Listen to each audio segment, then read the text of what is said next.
Salut à tous, ravi de vous retrouver sur canalturf.com, nouveau Quintet Plus sur l'hippodrome de Paris-Vincennes en ce jeudi 8 février. Il s'agira du prix de la Nièvre, une épreuve qui s'adresse uniquement à des juments d'âge. Ma préférée pour cette course, et je pense que c'est une bonne base de jeu, le numéro 13, Blue Story. C'est une jument qui a été préservée par la famille Lévesque. Certes, elle reste sur son échec dans le prix Ellen Johnson, une épreuve estampillée groupe, mais ce jour-là, elle était ferrée, ce qui excuse en partie son résultat. Ici, elle sera pieds nus pour cet objectif. Elle a déjà gagné sur le tracé qui nous intéresse. Elle compte une victoire et 2 places en 6 catégories. Vous l'aurez compris, à mon avis, elle devrait lutter pour le succès. Je lui opposerai le numéro 9, Geisha Sun, qui elle aussi compte déjà 2 victoires sur le parcours proposé, qui se recommande d'un chrono d'une 12-6 sur ce tracé, soit le meilleur du peloton sur ce parcours. Le numéro 8, Evin Boko, a échoué pour ses débuts à Vincennes le 28 janvier dans le prix Ellen Johnson, mais à sa décharge, elle devait composer avec un numéro 18 en deuxième ligne et en dehors derrière les ailes de l'autostart. Mieux vaut donc la reprendre, d'autant qu'auparavant, début janvier, en Suède, elle avait devancé Geisha Sun. Une bonne ligne pour elle. Bien sûr, le numéro 5, Trinité Z, mérite crédit. C'est vrai qu'elle n'a pas gagné depuis le mois de juin 2016, mais elle a pris la 2e place du prix de Salvanac. C'était sur ce tracé courant décembre. Ensuite, elle a pris la 4e place du prix Ellen Johnson devant plusieurs de ses rivales du jour, et notamment les 3 précédentes citées. Bref, ces 4 juments me semblent en mesure de se tailler la part du lion. Le 13, Blue Story, le 9, Geisha Sun, le 8, Evin Boko, et le 5, Trinity Z. À mon avis, on peut tourner autour de ces 4 juments. Pour les places, je retiendrai le numéro 1, Seibala Park, qui reste sur une série de bons résultats, deuxième, puis première dernièrement sur ce tracé. Ici, elle monte de catégorie, mais peu confirmé. Le 3, Agora du Goutier, compte déjà 4 places en 11 quintés courus. À la faveur d'un bon parcours caché comme elle les apprécie, elle devrait figurer à l'arrivée de ce quintet.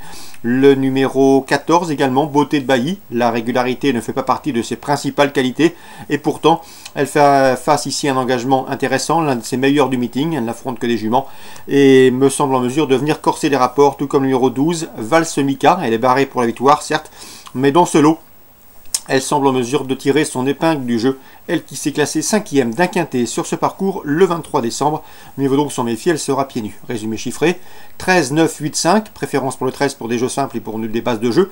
Ensuite pour les places, As, 3, 14 et 12. Suite du programme Vincennes. Dans la deuxième, j'aime beaucoup le 217 Batata, qui reste sur une série des bons résultats trop montés. Elle a terminé deuxième le 29 janvier devant 5 de ses adversaires du jour. Une confirmation est logiquement attendue. Je lui associerai toutefois le 211 Benjamin GD, de retour au trop monté avec une belle chance. 217, 211. On passe à la 5e pour un éventuel couplet. Le 508 Kofilo Gdeam et le 503 Cocktail Junino, respectivement affichés 1er et 4e d'une épreuve de même acabit le 20 janvier sur ce parcours, devrait confirmer. Je leur associerai également le 509 Clyde de la Roche, qu'il convient de racheter. Un cheval qui n'a pas les gains en rapport avec son potentiel. 508, 503 et 509. Et enfin dans la 8e, j'aime beaucoup le 809 Carly. C'est vrai qu'il n'est pas à l'abri d'une incartade, mais il a beaucoup dans son jeu. Le cheval est en forme, il est confirmé au trop monté. Il sera déféré les 4 pieds. Sachez également qu'il baisse de catégorie par rapport à sa dernière sortie, que son entraîneur s'attache au service de l'efficace Alexandre Angot. J'en ai fait mon favori, le 809 Carly. Je lui associerai pour un couplet le 806 Condor de l'Aulne, qui revient sous la selle avec une belle chance de terminer sur le podium. On résume tout ça pour Vincennes rapidement. La deuxième, 17 et 11. La 5e, 8, 3, 9. La 8e, 9 et 6. Concernant Chantilly en Réunion 3, j'aurai 3 informations à vous transmettre.